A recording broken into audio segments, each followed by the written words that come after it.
Monte Ávila de la ciudad de Caracas, dando cuenta justamente sobre la participación del movimiento estudiantil en las protestas, esas protestas que llevan 20 años, pero que en muchas ocasiones no han pues tenido el efecto esperado. Y justamente el profesor Elías Pino escribió esta semana en La Gran Aldea.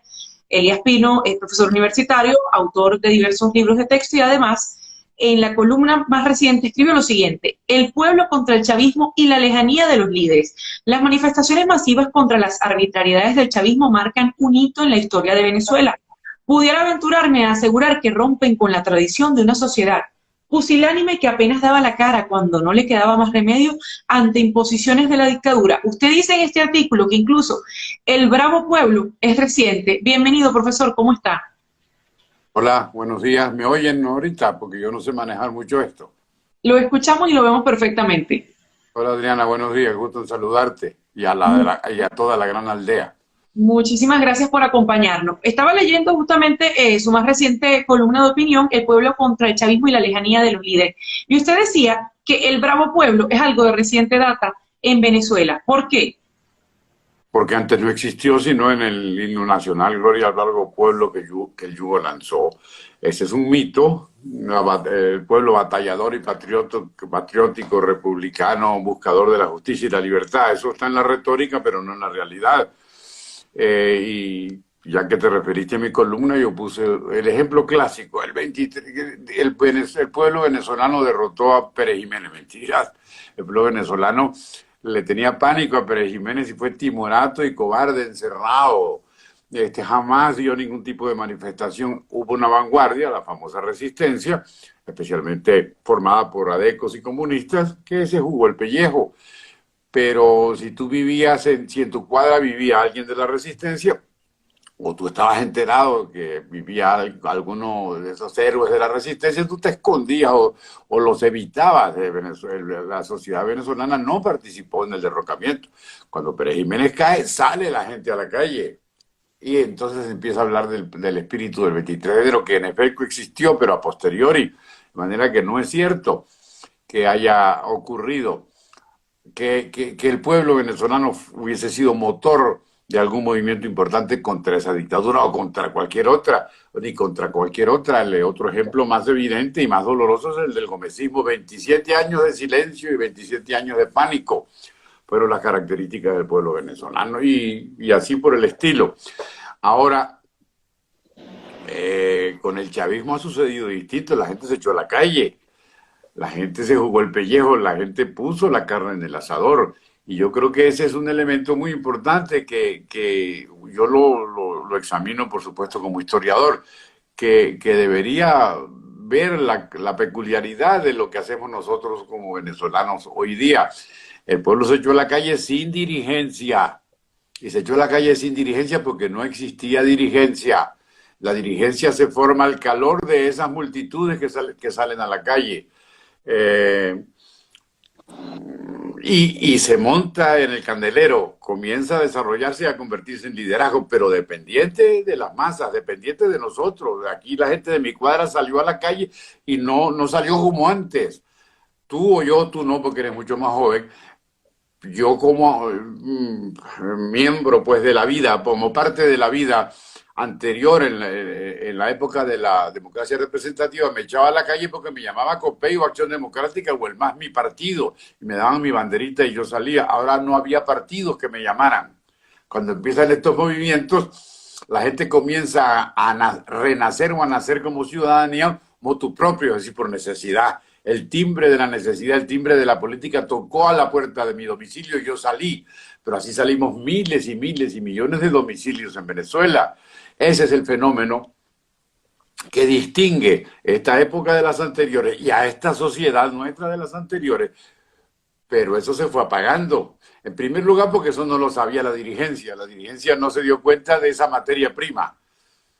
O pensó que él había sido el productor de esa materia prima, cosa que es falsa. La materia prima se echó sola a la calle con sus desaciertos, con sus errores, pero hizo una masa compacta contra el chavismo y contra el madurismo, contra Chávez y contra el usurpador de la actualidad. Seguramente los políticos se hicieron la fantasía de que eran ellos los que manejaban la situación. Evidentemente no, por muchas razones, pero quizá por una fundamental. No existían partidos de masas. Los grandes partidos de masas, Acción Democrática y COPEI, se los había tragado la tierra o eran un escombro. Comenzaron a reconstruirse, a parapetearse, especialmente Acción Democrática, después de que la masa los obligó. Eso la dirigencia no lo ha visto.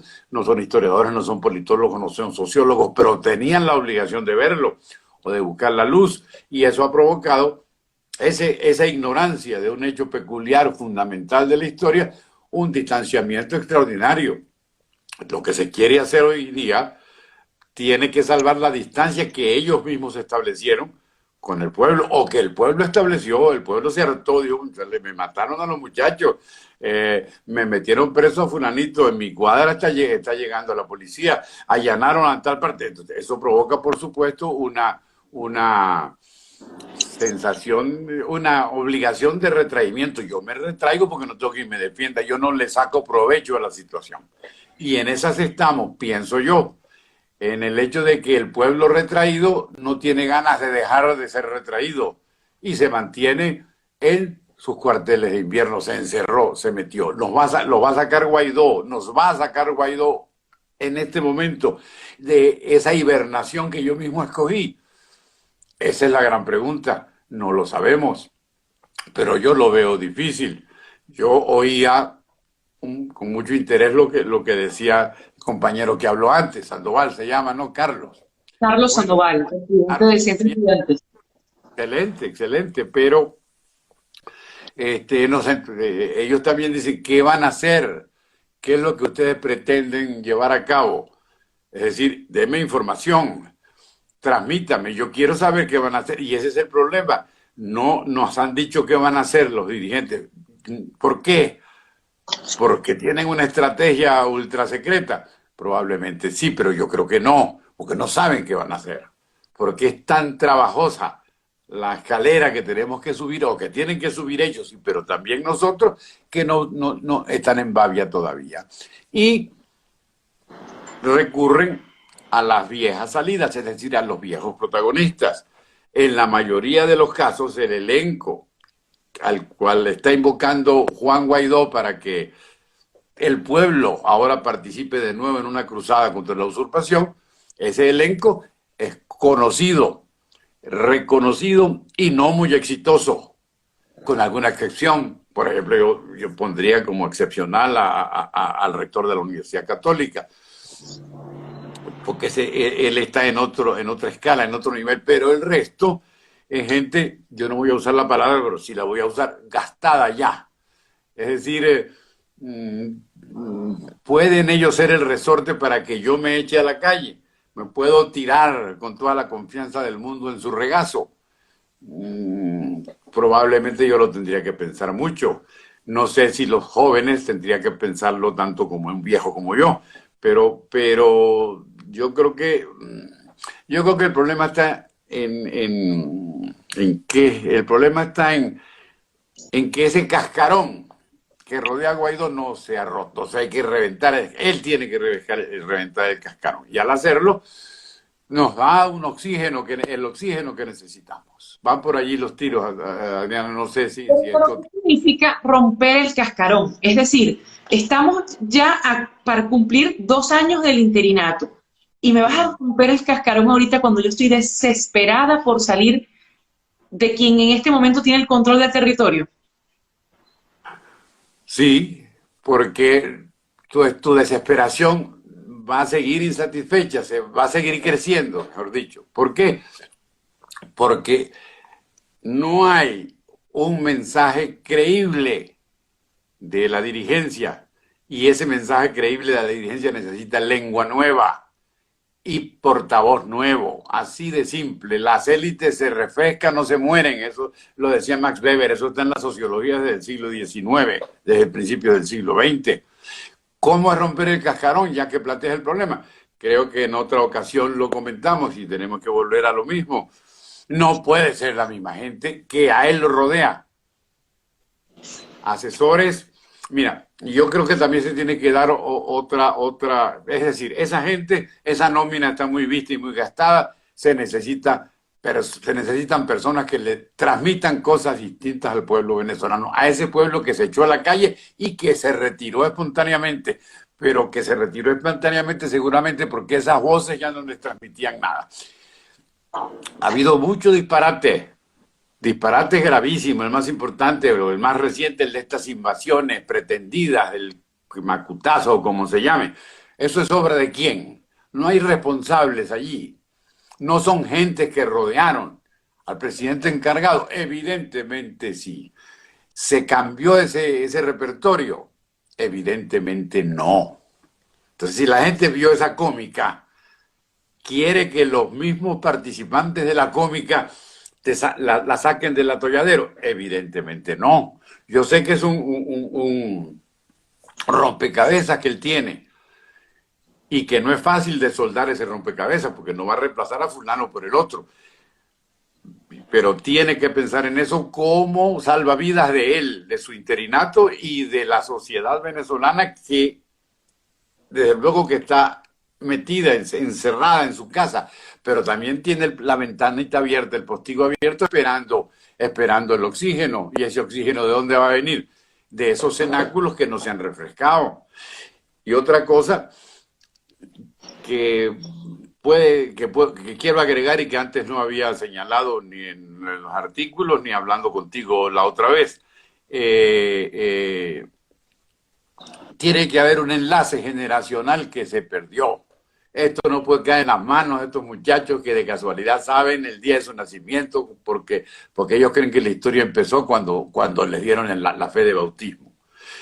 Es decir, hay una política anterior hecha por protagonistas vivos que participaron antes y que seguramente no llegaron a la meta, pero que están allí todavía. Allí hay una sabiduría, una experiencia, una maña, y esa sabiduría, esa experiencia y esa maña tendrían que amalgamarse con la savia nueva, si se puede utilizar el término. Eso tampoco se está viendo. Y yo creo que en ese revolcón que se me está ocurriendo, que se debe llevar a cabo, es muy importante que los personas que tienen mayor experiencia, que vienen de la segunda mitad del siglo XX y que fueron importantes durante la época de la democracia representativa, tengan participación. Pero agrego otra cosa, Adriana, me agarraste con ganas de hablar, porque hiciste levantar muy temprano y eso me dio dinamismo. Y además porque estoy contento por el primer año de la gran aldea, que es muy importante. Pienso yo que es muy importante. ¿Qué era lo que iba a decir? ¡Ay, caramba! Bueno, mientras usted recuerda que era lo que le iba a decir, quisiera aterrizarlo en una idea. En la reunión más reciente... bueno, siga. Si me quieres aterrizar es porque estoy en el aire. Dale.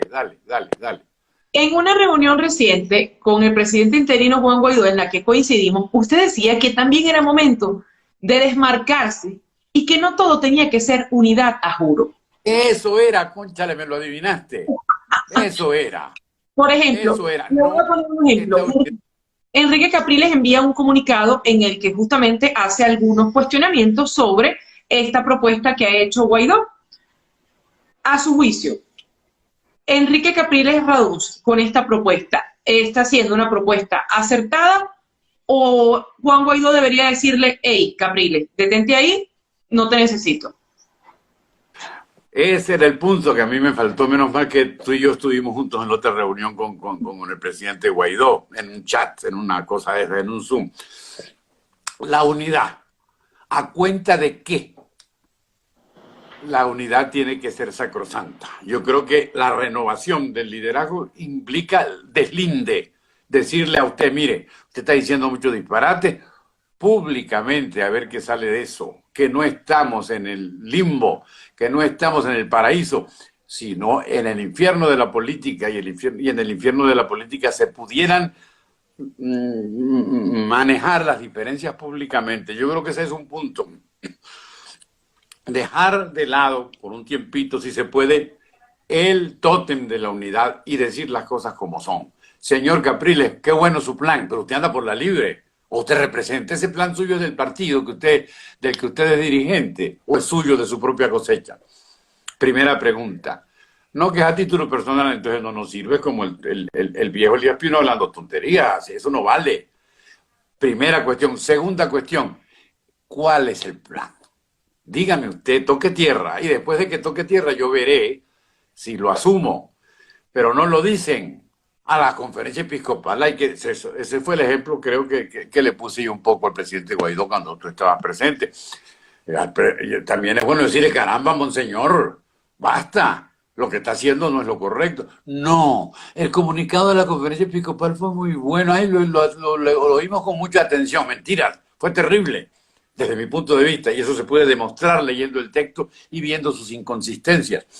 Ahora, si yo veo mis inconsistencias, las inconsistencias del documento de la conferencia episcopal, no las ve Guaidó porque es tonto o es ciego, no es ni tonto, ni ciego, ni miope. Simplemente es prudente, entre comillas, y esa prudencia no funciona en estas situaciones que convidan a la imprudencia. ¿Y eso qué significa? No es que yo le voy a dar con un portazo en la nariz al cardenal y a los arzobispos y a decirle que se vayan al demonio, sino sentarse con ellos a decirle esto desde el punto de vista político, desde el punto de vista de un entendimiento laico de la sociedad, no funciona. La política no es una homilía. La política no es un sermón, la política es un discurso coherente sobre el bien común. Cuesta mucho decírselo. Yo se lo dije y no me han excomulgado. Claro, yo no soy lo mismo que Guaidó, pero caramba, otros dirigentes del viejo COPEI, qué maravilla de documentos. ¿Cómo van a decir eso? ¿Cómo van a decir eso? Dejan pasar. Y entonces no hay manera de encontrarle desenlace a la situación por el tótem de la unidad. Todo depende de la unidad, pero ¿cómo va a depender de la unidad? No, si hay elementos nocivos contra la unidad que la perjudican. ¿Por qué? Porque no permiten llegar a la meta. Yo pienso que eso lo tienen que decir ellos, pero como no lo han dicho, vuelvo a lo que planteé antes. Quizá no lo hayan dicho porque son las mismas voces y las mismas cabezas que necesitan mudanza, que necesitan renovación. No es fácil, parece que no, parece que es la cuesta arriba más diabla del mundo. ¿Por qué? Porque ahora con este elenco de portavoces que acaba de anunciarnos Juan Guaidó, se prueban las mismas caras y las mismas voces. Es que yo no quiero que vengan unos chamos desconocidos ni nada, sino de que yo lo que quiero es que aparezca alguien o un conjunto de personas que transmitan credibilidad. Un ejemplo de cómo lo que mal empieza, mal acaba. Nombran un equipo de personas que van a ser los comunicadores de la buena nueva. Muy bien, los comunicadores, los evangelistas de la salvación. Escogen a la doctora Peñalver. La doctora Peñalver dice inmediatamente, no, yo no acepto. ¿Por qué no acepto? Primero porque yo no estoy enterada de nada. Óyeme, gravísimo, gravísimo de toda la gravedad. Porque si yo tengo un negocio importante contigo, tengo que haberlo deletreado, tengo que haberlo manejado con muchísimo cuidado junto con mis socios. Y tú y yo y mis socios nos dicen, escoja a la doctora Peñalver. Perfecto, y lo anuncio, y la doctora Peñalver dice, ¡epa!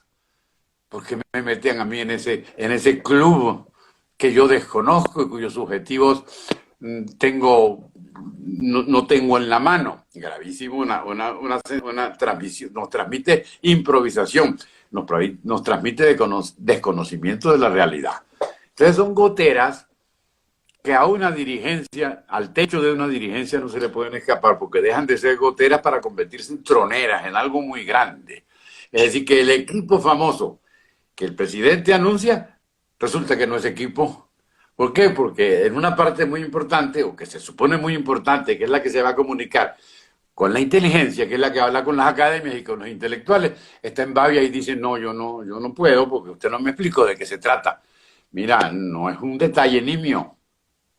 Todo eso resume la necesidad de una crítica más a fondo, pero sobre todo de una autocrítica, porque ahí está la clave. Yo no puedo entrar allá a decirle, se van de aquí todos sus amigos de Guaidó y van a ser fulano y perenceo. Eso no es mi asunto.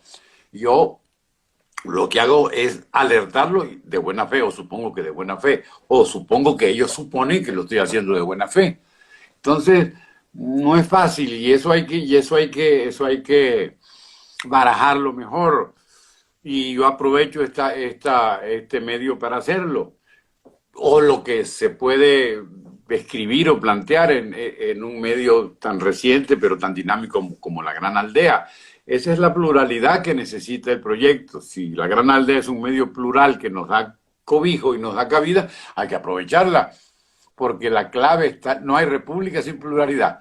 El cogollo es el enemigo de la república. Tú sabes que mi manía es la república y el republicanismo. Eso lo hemos tratado antes y además lo he escrito en mis textos de La Gran Aldea.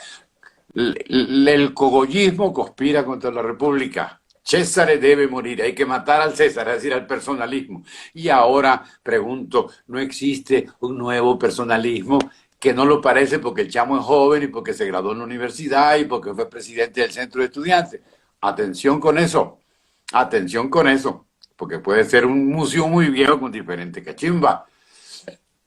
Lo cual no significa que yo crea que lo debamos liquidar, ni nada de eso, todo lo contrario, apoyarlo, pero llamándole la atención sobre las goteras que tiene en el techo, y sobre algo fundamental, se le va a acabar el tiempo constitucional, esto termina, tiene que haber un parlamento nuevo. No Claro, hemos encontrado... termina el 5 de enero del año 2021. Se está evaluando incluso una suerte de consulta parecida a la del 16 de julio, pero desmarcándose de las preguntas del 16 de julio, que hay que recordar siempre, el 16 de julio generó frustración en la ciudadanía y generó una ruptura con una bancada que ahora se dice la bancada 16 de julio, que sí respetó este acuerdo. Esa consulta que se está proponiendo, ¿cómo la evalúa usted? Es que no la puedo evaluar, yo no sé cómo se va a hacer, que me van a consultar. Si me preguntan, ¿usted quiere que continúe Guaidó, sí o no? Sería gravísimo. Se está tratando de romper el orden constitucional. El orden constitucional ya lo rompió el gobierno y ese es la machaca. Lo rompieron, son usurpadores. En efecto, son usurpadores. Vamos a caer nosotros en lo mismo.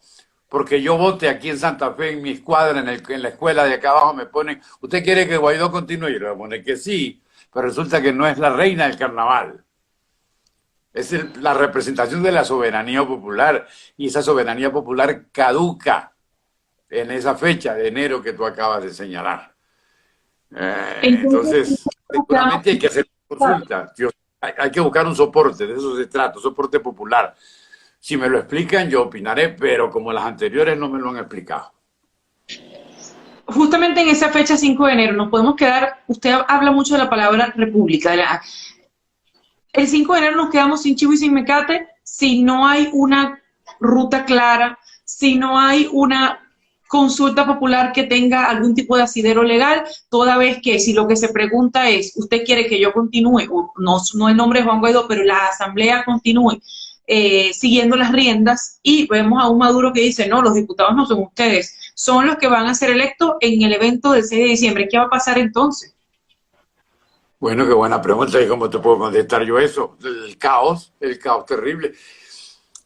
Desde luego que hay que preservar el mandato que le dio el pueblo a los parlamentarios de oposición que controlan la Asamblea Nacional Legítima. Desde luego que sí. Pero la Asamblea Nacional Legítima llegó según las reglas del juego. Ahora, ¿qué significa? Hay que cambiar las reglas del juego. Y el cambio de las reglas del juego necesita mucha cabeza jurídica y política y republicana. Entonces, que llamen a los sabios. Aquí hay jurisprudentes y magistrados antiguos y modernos que pueden opinar para construir un mecanismo de consulta que pueda ser republicanamente consistente. Cuando a mí me llegue, yo te llamo, no voy a esperar tu llamada. Mira, Adriana, quiero hablar sobre este punto para que la gente me oiga en la aldea global. Pero de momento, yo no sé, estoy como Taís Peñalver, en el aire. Yo no puedo opinar. Yo no sé qué tienen en la cabeza, pero la prolongación del mandato es ilegítima, de acuerdo con las reglas del juego. Entonces, supongamos que se hace una consulta sí o no y gana el sí, como uno cree que va a ganar el sí. Entonces vamos a seguir, no con una usurpación, sino con dos. La usurpación de Guaidó, la usurpación de Maduro, que va a ganar, se supone, el fraude parlamentario, y la nuestra, que puede ser el producto de la improvisación. y en medio del temor, y en medio de la hambruna, y en medio de la carestía, y en medio de la pandemia, mayores elementos para dudar, mayores elementos capaces de provocar desconfianza. Es un atolladero grande el que tenemos, pero especialmente el que tiene Juan Guaidó y el que tienen sus concomitantes, la gente que lo rodea. A ellos hay que dirigirse en este tono. Yo no quiero tumbarlos ni que se vayan, todo lo contrario. Pero caramba, hay que meterle profundidad. Es esa nueva ruta que no se ha planteado, pero se ha dicho vamos a plantear en 10 días, a su juicio, podría no ver luz verde o no tener, fracasar justamente por ideas que usted ha planteado como tener a la misma gente como vocero y haber hecho el error de haber puesto a Thais Peñalver sin ni siquiera haberle avisado a la señora Peñalver de que se iba a ocupar. Mira, esto depende de que sea creíble y consistente. Pues ellos mismos lo pueden hacer. La gente renace, la gente ante la necesidad, la necesidad se convierte en una virtud republicana se convierte en la necesidad. Como me estoy a punto de ahogar, voy a nadar distinto para llegar a la orilla. Perfecto, esa es la cosa normal de toda la historia desde la antigüedad. Pues tienen que nadar distinto. ¿Para qué? Para que yo entienda que están nadando como debe ser y yo nade con ellos. La legitimidad, la posibilidad de que no se hable de una usurpación, depende del pueblo, depende de la multitud, depende de la ciudadanía. Convénzame y convenzan a la gente de mi barrio y a la gente de mi cuadra y la cosa cambia. Pero tiene que ser un convencimiento muy diablo, es decir, que me saque del marasmo como pueblo, que me vuelva otra vez a la ruta de la ciudadanía. Y eso no es fácil, es el disparadero, no hay otro camino. Pero la sacrosanta unidad y el dibujo libre y el enquistamiento de un grupo de personas que lo rodean al presidente Guaidó conspiran contra esa posibilidad. Ahora, usted decía justamente que en el proceso del 23 de enero, aunque la gente dice que fue un movimiento de la gente en la calle, no fue nada de eso, sino un proceso entre unos militares y unos civiles. Entonces, ¿por qué se espera tanto que la gente salga a las calles para un cambio político en esta Venezuela del año 2020? ¿No se sobreestima a veces el poder que pueda tener una protesta? Se espera porque pasó. Se espera la participación popular porque la hubo y no es fantasía. El proyecto actual de la oposición tiene esa única plataforma. El pueblo se despertó y se echó a la calle por primera vez en la historia de Venezuela desde 1830 del siglo pasado. Eso es mucho decir. Renació y apareció de pronto en el trienio Adeco, pero después se echó a dormir hasta el día de que no aguantó, el día en el cual no aguantó el chavismo y lo empezó a vomitar. Ese es el vómito que tiene que aprovechar luego Guaidó y el equipo y toda la dirigencia. ¿Por qué el pueblo? Porque pasó, porque ya deja de ser fantasía, porque lo vimos, lo sentimos, lo olimos. Ahí está la clave. Pero ese pueblo hay que volverlo a pescar, porque salió motu propio y se retiró motu propio. Y agrégale ahora que tiene hambre, y agrégale ahora que está asustado, y agrégale ahora la pandemia. ¿Cómo van a hacer? ¿Tienen la vacuna? Aquí la vacuna no es contra la pandemia. Aquí la vacuna es contra el retraimiento de la sociedad que se encerró otra vez. Háganme la vacuna. Porque además yo se lo tengo la obligación y el derecho de pedírselo. ¿Quién los manda? Ellos están allí porque se proclamaron como salvadores del pueblo, porque se convirtieron en clase política. Maravilloso, nadie les obligó a eso. Esa es su vocación genuina y primordial. Bueno, pues apechuguen su vocación genuina y primordial y sáquennos del atolladero. Pero para sacarnos del hueco, del agujero, me tienen que convencer. Si no, me sigo aquí encerrado. Además tengo el pretexto, chico, yo no puedo salir porque yo estoy viejo y me va a picar el bicho, el corona este. Una cantidad de elementos. Hay que aprovechar lo electoral para acabar con esto, dice Enrique. Maravilloso, se le secó el cerebro, maravilloso. Pero ¿y cómo, papá? Usted me va a decir cómo. Si usted me dice cómo, yo agarro mi carrito y lo voy a ver a usted. Le digo, ¿en qué le puedo ayudar, dirigente? Aquí estoy a la orden. De eso se trata. Van por ahí los tiros, Adriana. Estoy muy desordenado, pero tú me entendiste y la gente también. Pero le preguntaba ese tema de las protestas porque muchas veces en Venezuela se espera como una explosión mágica que va a salir la gente un día y al día siguiente Maduro no va a estar. Y las cosas no son así, los procesos históricos demuestran que no es así. Entonces, ¿por qué los venezolanos esperamos tanto que un día va a estallar el rollo y Maduro se va cuando no es así? Es decir, ¿por qué bases exactas pasa una salida exitosa de un gobierno de este tipo? ¿Por qué los venezolanos pensamos así o sentimos así? Porque así sienten y piensan todos los pueblos del mundo desde que hay historia. Como yo no sé salir del atolladero, espero que me saquen del atolladero. El ejemplo en Venezuela, claro, se convierte en un ejemplo demasiado elocuente, porque se ha trastornado de tal manera el entendimiento de la realidad, pensar que va a venir un tipo tan antidemocrático y tan personalista como Trump se va a salir de la Casa Blanca a solucionarnos los problemas. Ese es el ejemplo más importante de todos. Quédate quieta que esto no los arregla el imperio. Y si yo hablo de Biden, me cae encima porque resulta que Biden es comunista y socialista, cosa de locos. Entonces, esta es la frustración y la desesperación, que no queda más remedio que pensar en la magia, en la salida milagrosa. La salida milagrosa es aquella que sacará a Maduro mañana y nos pondrá a nosotros. Eso, como tú dijiste, no existe. Pero la sociedad se aferra a la posibilidad de ese milagro porque no hay un plan creíble que convenza a la sociedad de que la cosa es poco a poco, como ha sido. Llegó un momento en que el poco a poco se convirtió en un exitazo, pero de ese exitazo empezamos al declive y estamos en ese declive del cual nos tiene que sacar Guaidó y del cual nos tiene que sacar el equipo, ojalá renovado, que tiene Guaidó. Invitaría a renovar esos mismos nombres que publicó el día sábado, entre los cuales figuran el padre José Virtuoso, Thais Peñalver, que dijo, a mí no me han contado, yo no estoy ahí, el exalcalde Gerardo Blay, entre muchos otros venezolanos. Hay que resetear esa lista. Pues por lo que yo, si soy fiel a mi discurso, evidentemente sí, pero a la vez la respuesta también es evidentemente no dicen nada nuevo los demás. Son excelentes líderes, gente honrada, sí, sin duda, pero ¿dónde está la clave que mostraron antes para arreglar el entuerto? Esa clave yo no las he visto. Alguno fue coordinador de la elección de gobernadores, salió con las tablas en la cabeza.